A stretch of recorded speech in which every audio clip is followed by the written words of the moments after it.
No, samozřejmě nejnáročnější je se dostat vůbec na Antarktidu, protože tak říkal, no a co neskusit Marathon des Sables, to by se ti líbilo. A říkal, no tak není. Už před odjezdem jsem věděla, že mám ve stanu vlastně 6 chlapů. Ano. Takže... To dokážou dělat radost, že? To je v tu chvíli. Takový gumový medvídek v teplé vodě v petflašce. Dělá zázraky, ano. Už to není voda. Podobně. Tak, milí posluchači, vzpomeňte si, až letos budete pít cukroví a bude to tam vonět, pouštět si koledy. Lenka běhá někde okolo Prahy. A dalších 499.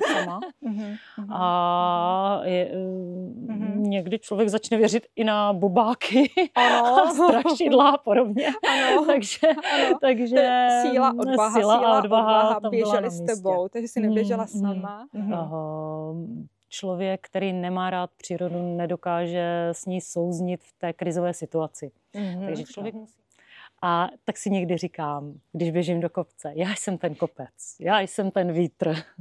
Ano. A to také hodně pomáhá. Pomáhá opravdu srční Lenku, která běhá, překonává limity, je tou horou, je tím větrem, jak najednou se sklidní a začne malovat obrazy, ze kterých jde teda taky obrovská dynamika energie. Je tím štětcem. Je tím štětcem. Přesně na to, že všude jsou tady barvy. Buď běhá, nebo maluje. A všude jsou tady barvy. Limity v umění neexistují. Prostě neexistují. Nepřemýšlet. Ani v běhu, ani při malování. Úspěch má tisíce podob, od velkých vítězství po malé radosti všedního dne. Alchymie zase znamená umění proměny. A právě tady v alchymii úspěchu hledáme, kde se oboje propojuje v životních příbězích. Rozhovory o odvaze, o pádech i o malém kouzlu, které může inspirovat právě vás. Dnešní host, respektive žena, která tady sedí, je pro mě takovou hříčkou přírody, protože tato žena, na co šáhne, v tom je úspěšná. A já se právě v rámci tohoto rozhovoru zaměřím na 2 oblasti. A začneme tím, že si představte situaci, kdy jsem byla pozvaná na vernisáž nádherných obrazů. Krásné, něžné obrazy, ze kterých sálala obrovská energie. No a tam stála žena, která byla velmi krásná, byla v šatech na vysokých podpacích a to byla autorka těchto obrazů. A jen tak někdo mezi řečí mi řekl, že tato žena, která tam stála a která tady sedí dneska vedle mě, tak zároveň běhá maratony, ultramaratony a běhá v takových podmínkách, jako je Sahara, Antarktida a dokonce i v Himalájích a různě po horách. Takže dovolte, abych přivítala Lenku Fričovou. Já vás všechny vítám a já moc krát děkuji za pozvání do tvého krásného pořadu. S radostí.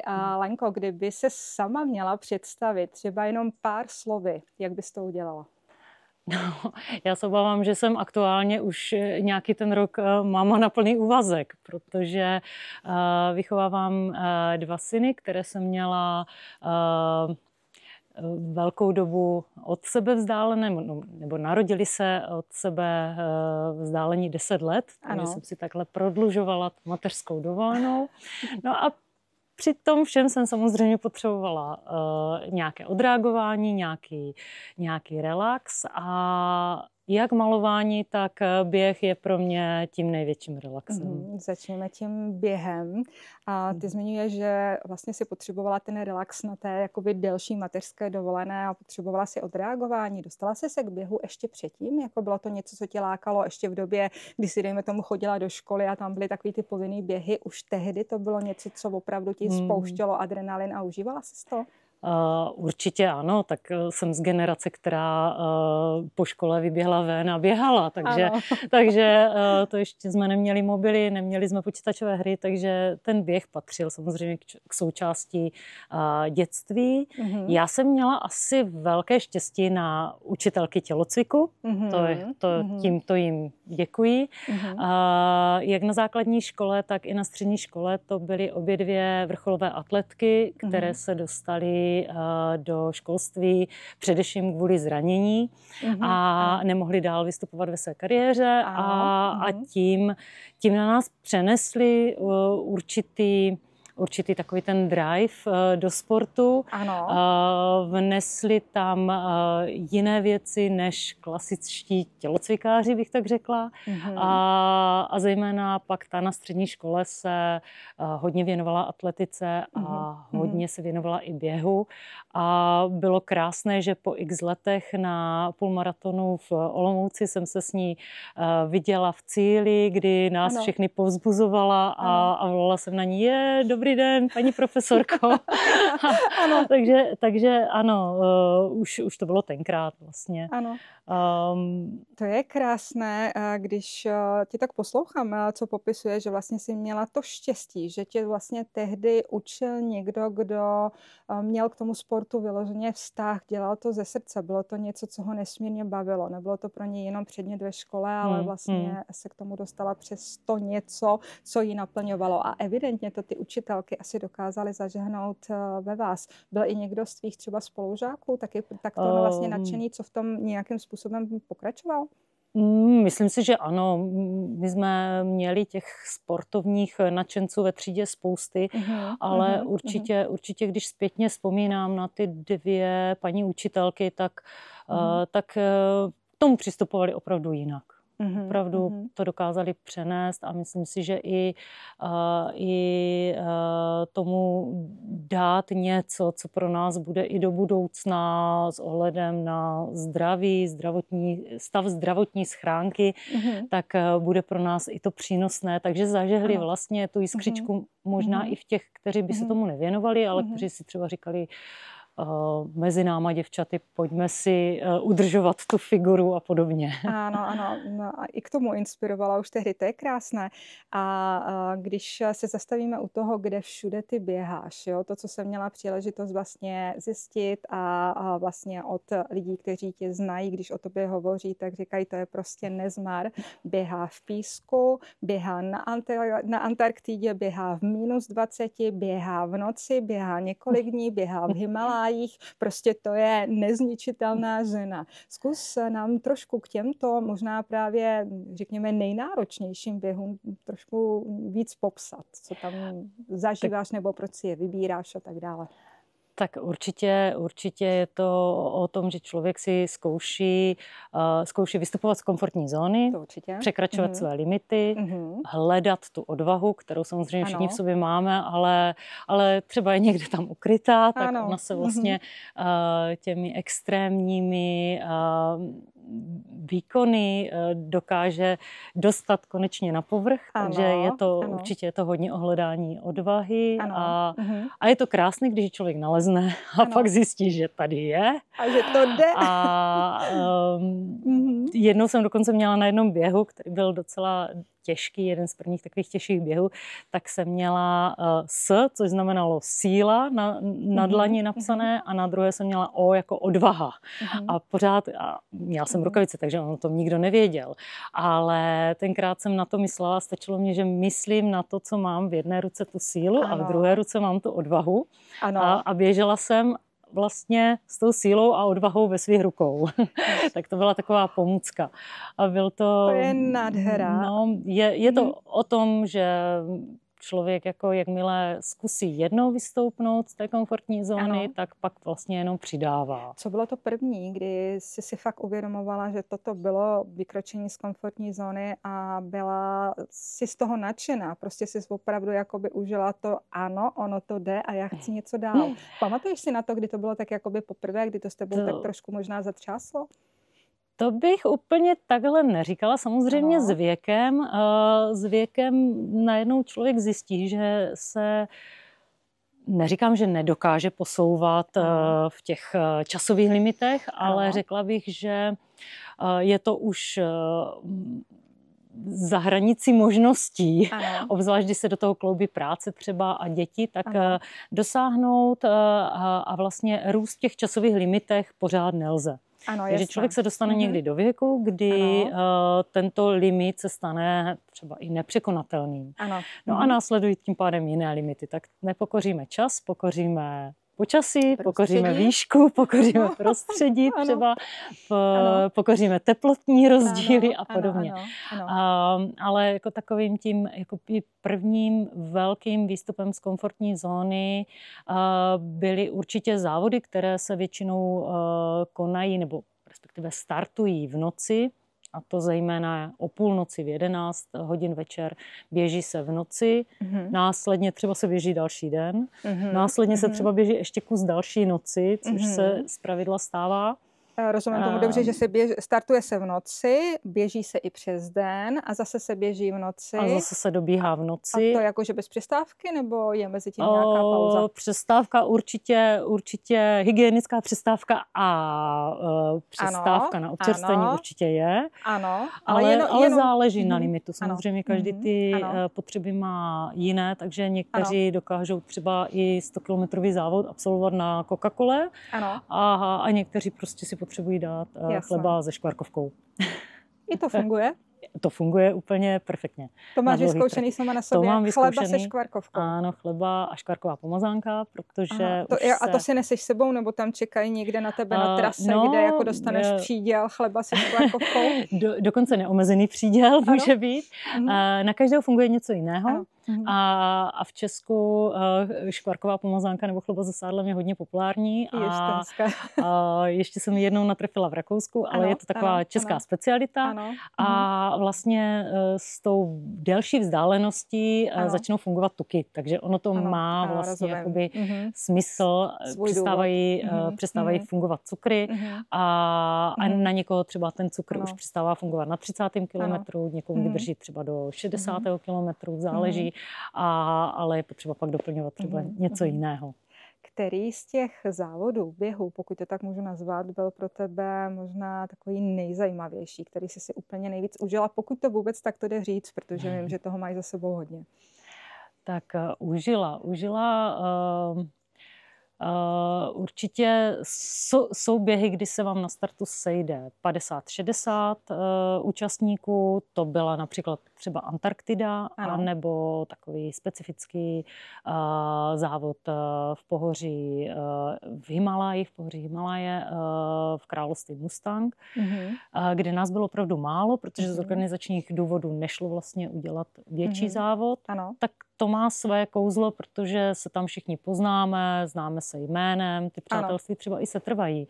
A pak jsou to závody masové, kdy je tam třeba 1500 účastníků, 2000 účastníků, anebo ještě víc, kdy vlastně už je to více anonymní a tím samozřejmě možná i méně zajímavé pro tu budoucnost na zapamatování si osob a tak. Ano, a co je pro tebe zajímavější, když je to právě ten závod, kde je právě omezený počet účastníků právě kvůli tomu prostředí a asi se dost dlouho čeká na to, že se toho vůbec můžeš zúčastnit, že to bude omezené, nebo máš radši ten větší počet lidí? Co je pro tebe osobně jakoby příjemnější? Tak určitě ty menší závody. Ty jsou tam, kde je ten menší počet lidí.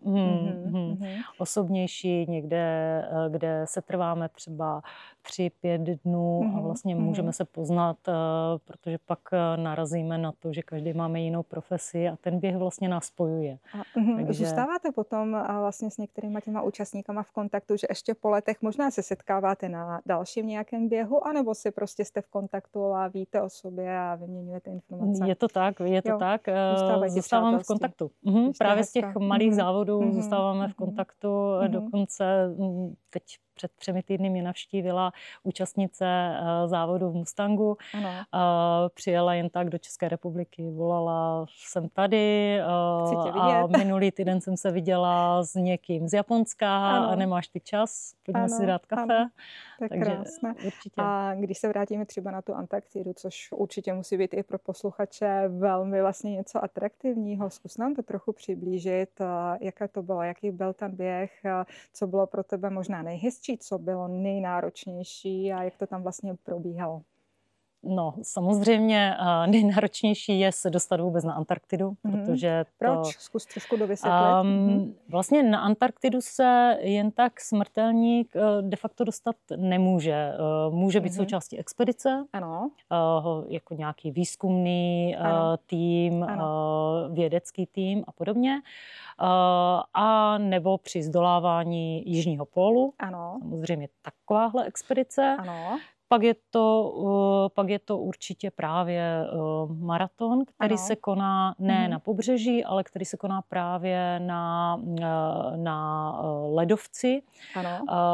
A přece jenom je to od nás velká vzdálenost, takže samotná cesta do Chile, do Punta Arenas trvá neskutečnou dobu. Ideální sezóna na Antarktidu je prosinec, leden, únor. Ano. Takže ta sezóna je jednak kraťunká a jednak nám vychází do Vánoc, což se úplně nekloubí s takovým tím rodinným prostředím. To je další věc. Ano. A samotná cesta potom z nejjižnějšího bodu v Chile na Antarktidu tak není žádná legrace. Letí tam vlastně pouze 2 letadla. Jsou to velká vojenská letadla, jedno americké, jedno ruské. Posádka musí být speciálně vycvičená a je to samo o sobě zážitek, bych řekla. Už třeba i v tom, že v letadle neexistuje topení, letadlo, aby mohlo přepravit třeba bagry nebo obytné kontejnery, tak je úplně očištěné od všech přebytečností. Věcí. Nemá třeba okna, jsou zavěšené, v letadle jsou zavěšené různé háky, jako jeřáby a podobně, takže to byl jeden z velkých zážitků. Ano, už jenom to dostat se tam takovýmto letadlem. A samozřejmě se letí nad Drakeovým průplavem, kdy je to jedna z nejnebezpečnějších oblastí na světě. Což může skýtat řadu problémů povětrnostních a ne vždy se podaří plánovaně odletět a plánovaně se navracet. Ano, rozumím. Takže už jenom přílet byl docela náročný a teď, když nastala ta situace, že jste byli tam a asi jste neběželi ten den, kdy jste přiletěli, že? Neběželi, čeká se i třeba několik dnů na to, aby byly povětrnostní podmínky co nejlepší. Protože na Antarktidě opravdu hodně fouká, ale ten vítr je nepředstavitelný. Další takový vítr jsem potkala právě v oblasti Tibetu, na tibetské náhorní plošině, kdy je to takový vítr, že si člověk připadá, že kdyby se položil, tak ho udrží. Ano. A v tom máš běžet maraton. A v tom se běží maraton. Dokážeš si ještě vzpomenout takto zpětně, když jsi stála na startu, opravdu v té Antarktidě, už si se dostala tam, mělo to začínat. Co se ti v tu chvíli honilo hlavou? Protože to je přece jenom místo, na které se opravdu mnoho smrtelníků nedostane. I těch, co by třeba chtělo, ale vím, že jsou na to opravdu dlouhé čekací doby a není to úplně samozřejmé. Co se ti v tu chvíli honilo hlavou? Ať už se rozběhneme, ať už se zahřeju. To asi jediné se honilo hlavou, protože stát ve větru a v teplotě minus 26-28 stupňů je a čekat vlastně 26-28 minus. Jasné. Určitá výhoda je ta, že pořád tam svítí slunce. Je to vlastně Antarktida, je vlastně poušť.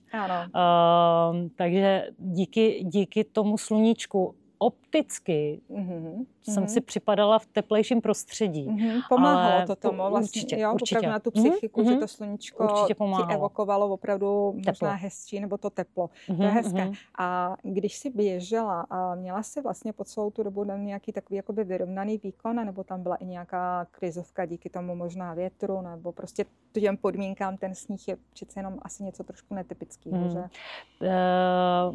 Maraton se tam běží vlastně ve 4 kolech, protože z důvodu bezpečnosti dochází k posunu ledovců a podobně, vytváří se trhliny, takže to si organizátor závodu nechtěl dovolit. Jasné. Běželo se tedy ve 4 kolech a vlastně na Antarktidě dal by se říct, a teďka možná třeba někteří vědci mě řeknou, že nemluvím pravdu, nemluvím odborně, ale on to vlastně není sníh, je to led, je to led, který díky erozím, díky velkému větru se rozbíjí a vzniká taková hmota trošku podobná vlastně písku nebo cukru. Ano. A připomíná to opravdu jako spíš písek. Takže když vlastně jsme všichni rozbíjeli postupně tu trať botama z hroty, tak jsme vlastně ten led tak narušovali, že nám vznikal větší a větší cukr pod nohama. Takže vlastně každé to kolo určitě bylo trošku pomalejší z hlediska vlastně rozbití toho terénu. A pak také záleželo, zda jsme měli vítr v zádech, anebo nebo protivítr. Což vlastně na tom čtverci, který jsme obíhali, hrálo také roli. Teď tady vlastně můžu prozradit, a myslím si, že někteří posluchači to vědí, že ty si ten maraton dokonce vyhrála, že jsi byla vlastně nejlepší žena a dokonce mezi muži, když tak mě oprav, si byla 6. nebo 6. nejrychlejší. Ano, bylo to tak. Jaké pocity byly ve chvíli, kdy jsi doběhla, mám to za sebou, anebo prostě nějaká euforie? Zkus nám to přiblížit. No, bylo to krásné přivítání, protože vlastně jsme okamžitě po doběhu, kdy jsme teda byli vlastně uvnitř spocení, ale na povrchu mrzlo a opravdu ta teplota byla velmi nízká, tak jsme museli okamžitě se schovat do stanu. A bylo to krásné přivítání od té mužské části, která už doběhla, která už vlastně slavila ve stanu. Tak to bylo moc pěkná poklona vůči ženě, že dobíhám takto z muži. A neskutečná radost. Ale to celé bylo takové jako moc krásné, protože já jsem tomu věnovala opravdu mnoho času. V rámci přípravy. Jakým způsobem se dá vlastně připravit na takovéto extrémní podmínky, aby si to možná co nejvíc simulovala nebo aby si co nejvíc natrénovala? V našich zeměpisných šířkách a s našimi možnostmi, protože ten trénink, nejintenzivnější trénink probíhal září, říjen, listopad, tak to samozřejmě úplně nejde. Podařilo se mi vyběhnout v Alpách, abych vlastně nacvičila i běh z hroty ve speciálních botách. Nicméně samozřejmě se nemůžete dostat do nějakého velkého mrazáku a tam třeba na běžeckém páse běžet. Je to úplně nereálné. Se to asi dělá, ne? V rámci nějakých jakoby určitě, když by to šlo, tak by to bylo skvělé. Nepodařilo se mi to. Pak, když jsem dál radila ostatním, kteří třeba mě potom psali a říkali, tak jako radu bys nám dala běhat na pláži. Běhat na pláži, ten písek na pláži je nejvíc podobný tomu, co si zažívala vlastně na Antarktidě, ten sníh cukr, jak si ho nazvala. Ano, ten bílý cukr nebo bílý písek. A samozřejmě na pláži většinou také fouká vítr, tak aspoň je to takový nejpodobnější. Simulovat, ale samozřejmě... Pojďme od toho velkého mrazu, pojďme na Saharu, kdy jdeme zase do tepla a asi to je zase úplně jiný závod, který si zažila tam, že? To byl poměrně velký závod, tam nás vlastně startovalo 1500, z toho doběhlo tuším 1100 zhruba. Bylo to vlastně jakoby ten druhý extrém. Vyzkoušela jsem jednu poušť, nejchladnější studenou poušť. A říkal jsem si, a trošku mě inspiroval právě kamarád, kterého jsme poznali na Antarktidě, tak říkal, no a co neskusit Marathon des Sables, to by se ti líbilo. A říkal, no tak není to špatné, vypadá to dobře. A tak jsem chtěla vyzkoušet vlastně i tu druhou stranu, ten druhý extrém. Jaké to tam bylo? No, ten druhý extrém je teda daleko náročnější, protože člověk v zimě se zahřeje, už i tím, že dokáže se obléci, ale ve vysoké teplotě člověk už se nemá jak schladit. Takže byl to takový určitý boj. Boj i v tom, že měli jsme limitované množství vody na den, který jsme mohli vypít, nebo který jsme dostávali od organizátora. Měli jsme limity i co se týče ubytování, spali jsme v takových jednoduchých stanech a vše ostatní jsme si nesli na zádech. Takže vařič, jídlo na 7 dnů,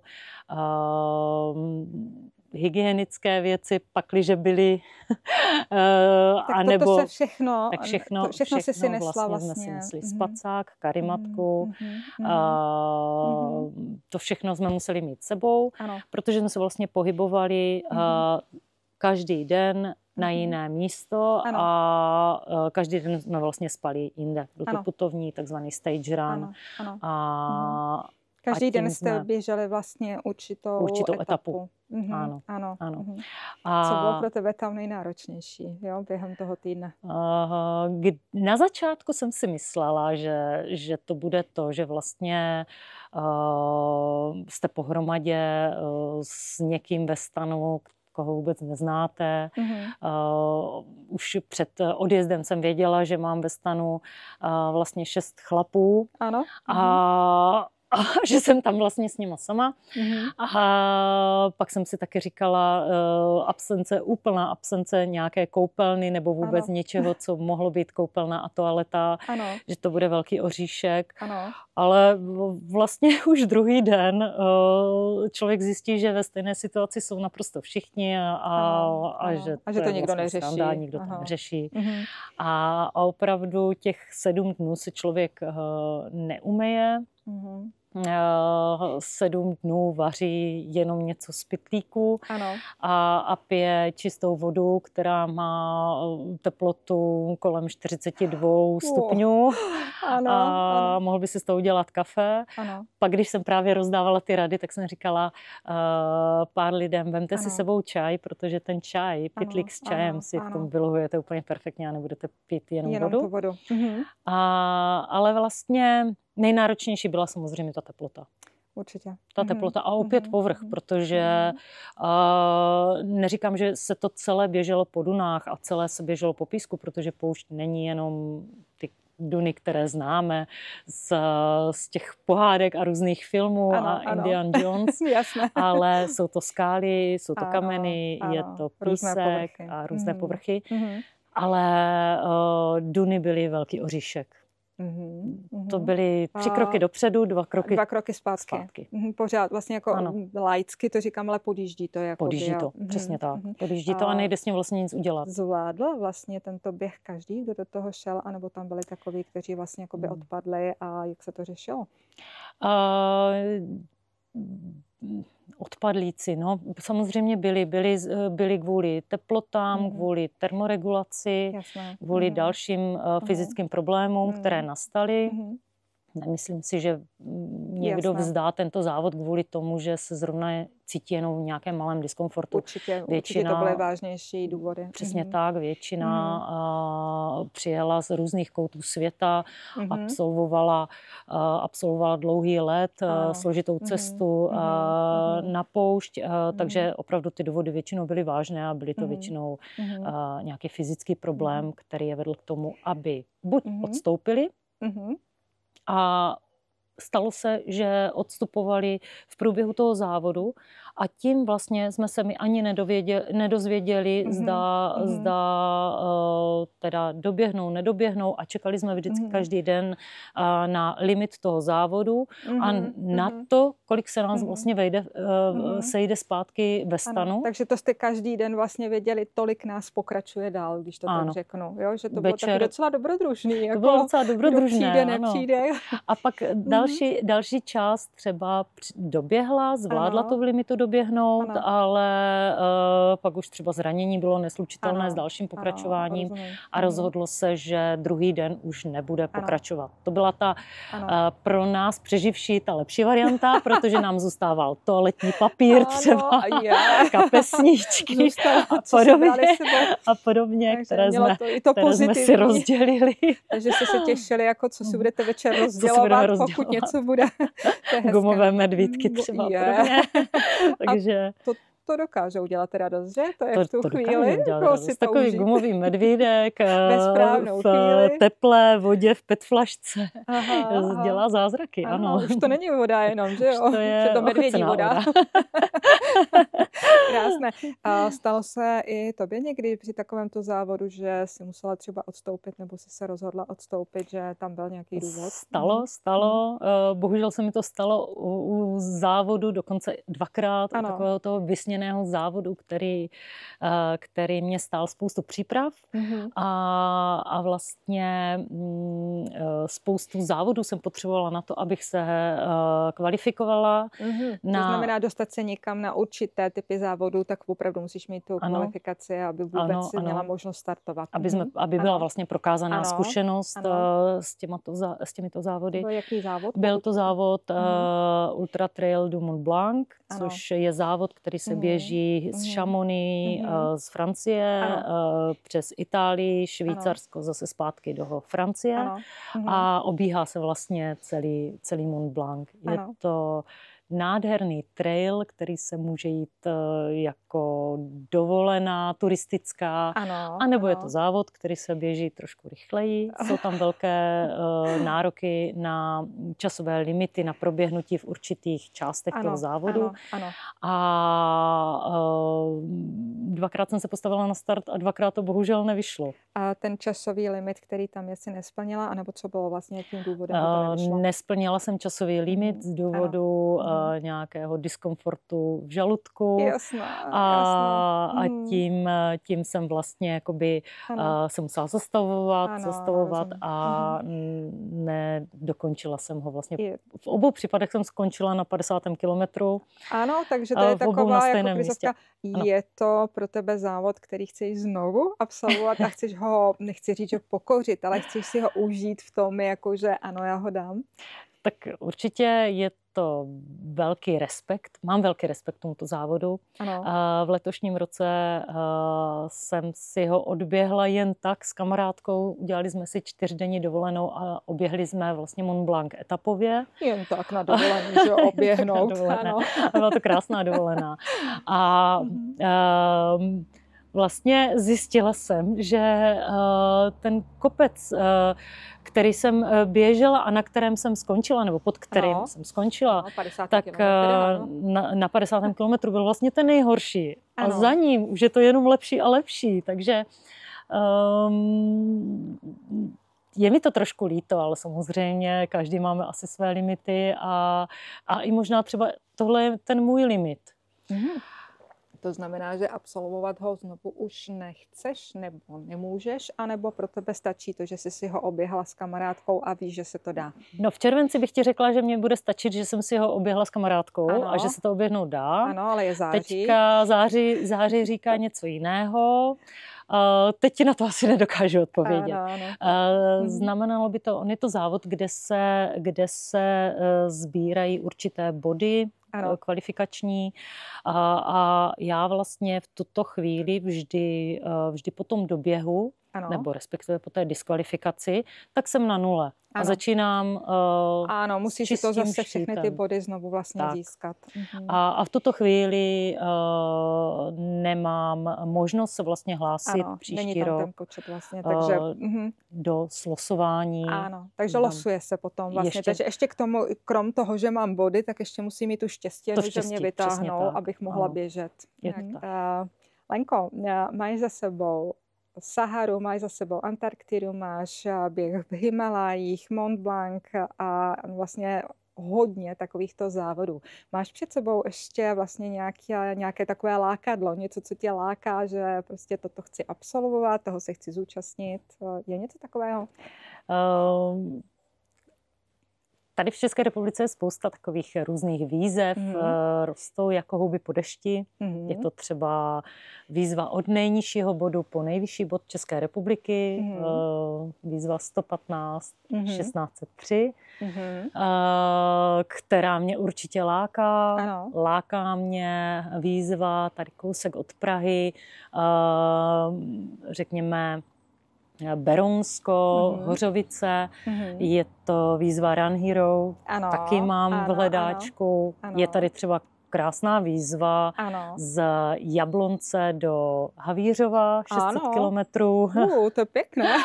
S převýšením asi 10 000 výškových metrů. Ta zní taky velmi dobře.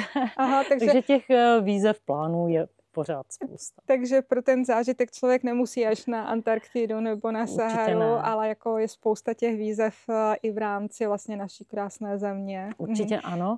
A dokonce já bych řekla, že nejtěžším závodem, který jsem absolvovala, tak byl český závod. Ano, to byl jaký závod? A to je Pražská 100. Ano. Legendární závod, tuším, že už se poběží 32. ročník v letošním roce. Určitě se ho zúčastním a je to závod, který se běží první týden v prosinci, kdy je opravdu většinu dne tma než světlo. Ano.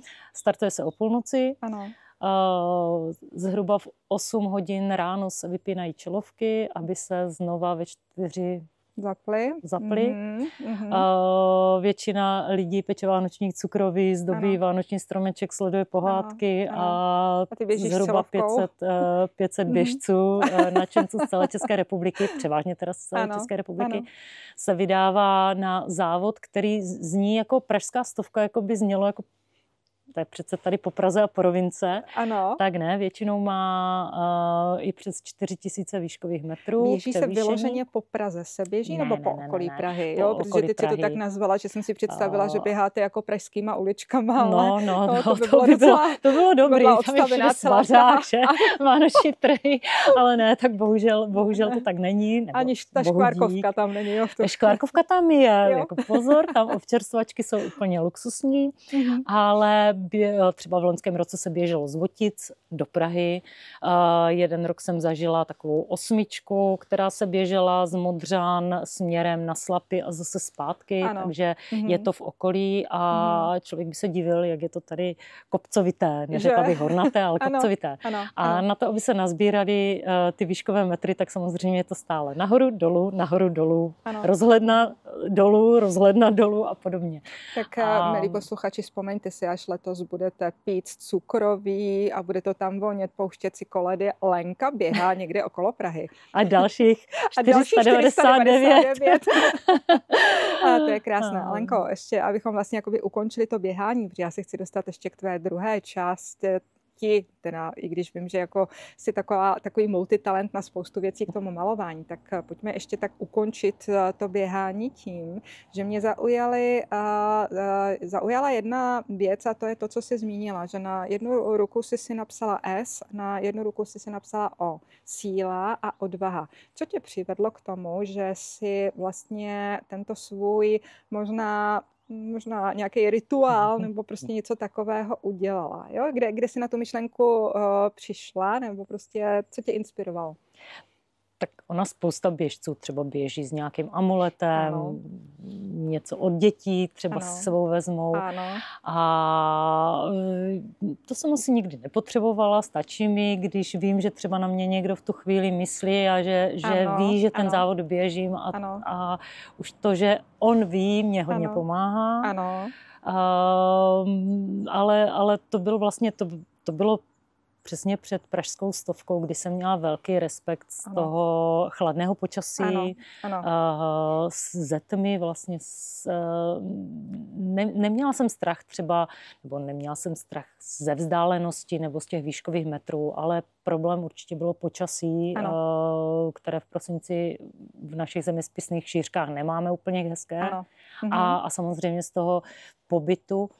A současně také i to, že nás na tom startu není mnoho, protože v těch 500 mám pocit, že jsou i kratší vzdálenosti, nebo účastníci kratší vzdálenosti. Ano, že to ne všichni běží celou tu stovku. Přesně tak. Takže ten rozptyl běžců je tak velký, že se mi stalo, že třeba jsem v noci běžela 3-4 hodinky i sama. A někdy člověk začne věřit i na bubáky a strašidla a podobně. Takže síla, odvaha běželi s místě. tebou, takže jsi neběžela sama. Kromě tvých blízkých, který na tebe mysleli, tak s tebou běžela síla a odvaha. Přesně tak. Ježiš, to je krásné. Tak. Já věřím velmi na sílu slov, na sílu myšlenek, na to, na co se člověk zaměří, a věřím, že toto bylo něco velmi krásného, co ti opravdu v tu chvíli pomáhalo.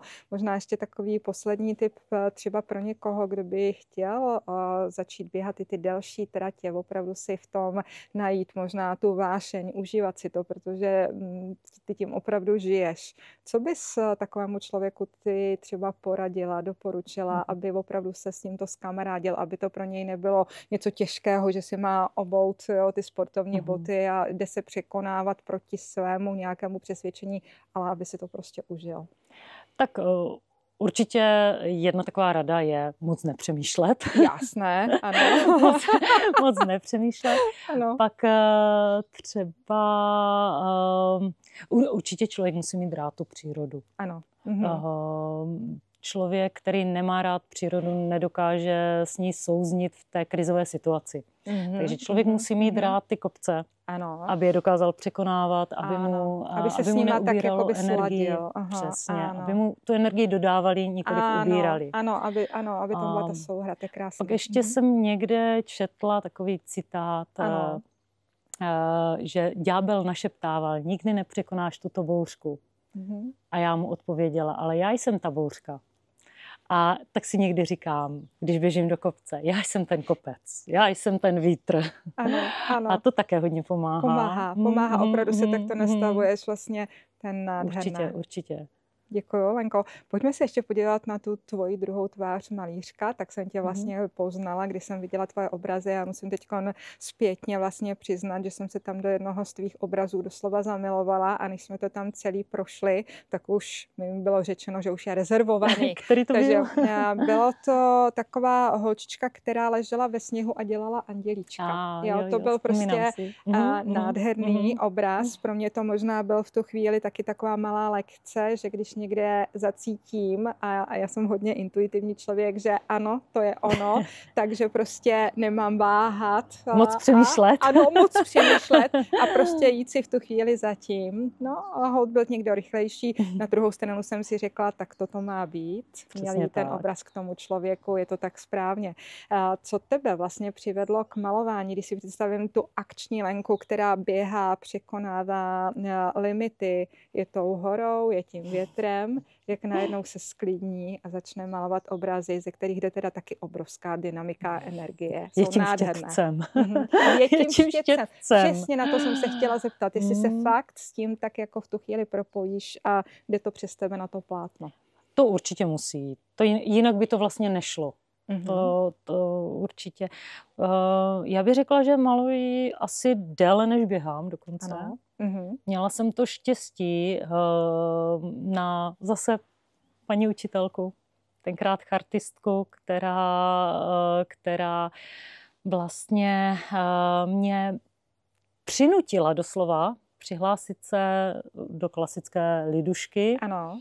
A i tam jsem měla skvělou paní učitelku, do dneška na ní vzpomínám. Dneska je paní ředitelkou a celá škola se jmenuje po jejím otci, který byl slavným českým fotografem. Ano.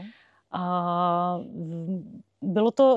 je to vždycky o štěstí, na koho člověk narazí, koho potká v daný moment a vlastně to malé štěstíčko, nebo ta náhoda možná otevřela ty velké dveře, protože nás i povzbuzovala do velké míry paní profesorka z lidušky.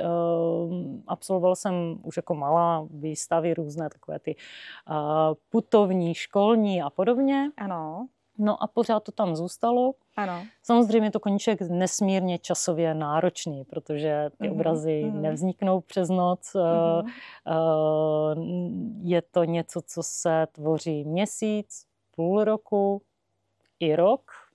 I to se stává a je to náročné na vůbec to fungování potom v domácnosti, protože všude jsou tady barvy. Buď běhá, nebo maluje. Buď běhá, nebo maluje. A všude jsou tady barvy, kelímky a podobně. Ano, ano, tak samozřejmě i to se stává. K tomu patří. To k tomu patří. A měla jsem určitou pauzu, kdy to prostě nešlo skloubit na střední škole a zase jsem se v tom dospělosti musela prokousat, až už třeba děti byly i větší, byl ten prostor na to nechat si to plátno rozdělané někde doma. Ano. Což také nejde vždycky. A zase jsem se k tomu vrátila a je to nesmírně důležité, protože to nabíjí mě i to, když potom z toho obrazu má někdo radost, nabíjí mě to, jak lidi třeba mluví o tom obraze, už jenom to, že to v nich vyvolá potom nějakou emoci. A to nemusí být pochvalná. A může to být i to, tohle bych si nikdy nekoupila, protože tohle mi tam vadí. I to je úspěch, protože samozřejmě vyvolává i tomu něco emoce. Zrcadlí v tom obrazu. Ano. A který z obrazů, který si třeba namalovala, máš nejraději? Pokud to takto zase jde říct, jo, že máš nějakého svýho takového miláčka. Miláčka... No, měla jsem 2 miláčky, byl to vlastně jakoby dvojobraz, ryba a rybí kostra. Ano. Jsem moc ráda, že si ho nakonec koupila kamarádka a dlouho jsem tyto obrazy nechtěla prodat, protože jsem sama je měla pověšené v obýváku, ale vlastně jí dělají radost moc velkou. Pak mi přiznala, že dlouho jí trvalo, než mě řekla, že by je chtěla. Protože sama viděla tady u mě doma, že jsou pověšené, ale asi to není tak. Vždycky je to ten poslední, bych řekla, který je ten miláček, který je zrovna dokončený a teprve schne vlastně. Ano, to je hezké. Dokázala bys najít nějakou paralelu právě mezi tím malováním a mezi tím běháním? No, vlastně jedině relax. Je to obojí relax. Obojí je relax. K obojímu je potřeba odvaha, protože jedna věc je něco namalovat, ale druhá věc třeba je jít s tou kůží na trh. Ano. To bylo velké překročení nějaké konfliktní zóny. Ano. I když si odmala měla to štěstí, že jsi se setkala s lidmi, kteří tě vlastně nejenom odhalili talent, ale podporovali tě v něm. Co je vlastně velmi důležité, tak přesto všechno bylo pro tebe těžké. Určitě. Ukázat, jít opravdu s tou kůží na trh. Jdu s kůží na trh. Opravdu. Ano, jasně, je to něco z tebe, že jo, co dáváš ven a přece jenom... A teď tam člověk stojí na vernisáži a čeká na tu reakci a taky se můžou všichni zvednout a odejít. Což se ti určitě nikdy nestalo. Ježišmarja, to je mazanice. Ale může se to vlastně stát. A s tím mě napadá otázka, když si představíš, že třeba někdo tak koketuje s tím, že by chtěl třeba malovat, táhne ho to k tomu, ale přesně tam má v sobě ty svoje limity, jakože a já neumím malovat, tohle nemůžu nikomu ukázat, tak jak mnoho lidí je už prostě od dětství nějakým způsobem limitovaných a nevěří si. Tlačený do nějakého místa. Ano. Tak co by si takovému člověku ty poradila, zase k tomu možná, aby tu odvahu trošku nabral, nadechnul se a ukázal, co v něm je? No, limity v umění neexistují. Prostě neexistují. Já se snažím, aby neexistovaly vůbec žádné limity i v životě, což samozřejmě žijeme v nějaké společnosti, vybrali jsme si to uskupení, nežijeme na pustém ostrově, takže limity musíme do nějaké míry respektovat, ale v umění limity neexistují. Tam prostě nejsou. Takže žádné odvaha, jako nějaké myšlenky nemáš na to. Odvaha a přesně tohle si říci, že tam ty limity nepřemýšlet. Nejsou. Nepřemýšlet. Ani v běhu, ani při malování. Ani při malování. Ne, v běhu se musí přemýšlet, musí se plánovat, to určitě tam ty plánování jsou, kdy pít, kdy jíst, rozvržení sil a tak dále. To přemýšlet určitě, ale nepřemýšlet v těch nápadech. V těch nápadech nebo vůbec se do toho pustit, že tam bývají možná v tu chvíli ty bloky, že se lidi sami sebe brzdí a dělají si ty limity. Zmiňovala si, že pro tebe bylo jak v běhu, vykročení z komfortní zóny, tak vlastně v malování, především to jít z kůži na trh, že to bylo překročení komfortní zóny. Co bylo pro tebe v životě úplně to největší vykročení z komfortní zóny? Největší no, to asi... Tak to jsi mě dostala teďko. Došly mi slova. Je to tak pro tebe. No a to je teda nezvyklé. To je nezvyklé. Asi si tak zvykla na to vykračovat z komfortní zóny, že ta topka určitě to překračování nebo vykračování z komfortních zón je... Určitě i tenhle rozhovor je vlastně překročení nebo vykročení z komfortní zóny. No, asi vždycky taková ta prezentace na té veřejnosti je překročení komfortní zóny nebo natáčení, rozhovory. Že jsem měla rozhovor po závodě na Antarktidě v televizi a v rádiu a to bylo velké překročení z komfortu. No, a přitom v tom rozhovoru tam vypadáš naprosto s přehledem, jak si to všechno dávala, ale aspoň vidíš, jak to zase vidí ostatní. Vůbec to tak nebylo, klepala jsem se, bála jsem se, tak to je určitě velké. Radši by si šla zaběhat 100, jo? Určitě. Je krásné. Dobře, Lenko, možná taková poslední otázka, kterou dávám víceméně všem hostům. Tento pořad se jmenuje Alchymie úspěchu a já se každého hosta ptám, co by dal do toho svého elixíru úspěchu, co by tam nemohlo chybět. Jo, zkus ty tvoje ingredience opět taky pojmenovat, tak aby si se o ně podělila i s našimi posluchači a diváky. Ingredience, tak vezmeme teda tu mísu. Ano, tím začneme, ale je vidět, že je docela velká. A dáme tam tu sílu, dáme tam tu odvahu, dáme tam to nepřemýšlení. Ano, nepřemýšlet. Příliš nepřemýšlet. Jestli to udělat nebo ne. Trochu střeštěnosti. Ano.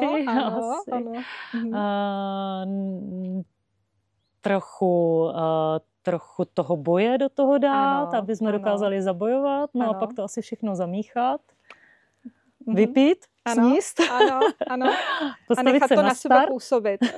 A postavit se na start. Krásné. Takže Lenko, děkuji moc za rozhovor s tebou. Věřím, že bude velmi inspirativní i pro naše diváky a posluchače. Měli jsme tu vlastně dámu, která, tak jak jsem na začátku zmiňovala, je pro mě doslova přírodním úkazem, protože opravdu na co šáhne, to se jí daří.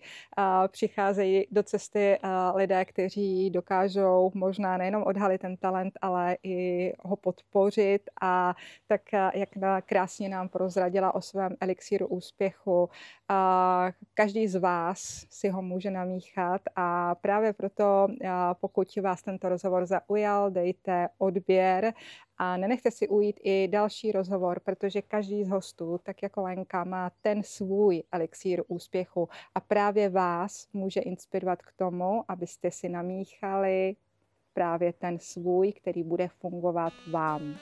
Takže děkujeme za pozornost. Já děkuji, že jsem tady s tebou mohla být. Děkuji.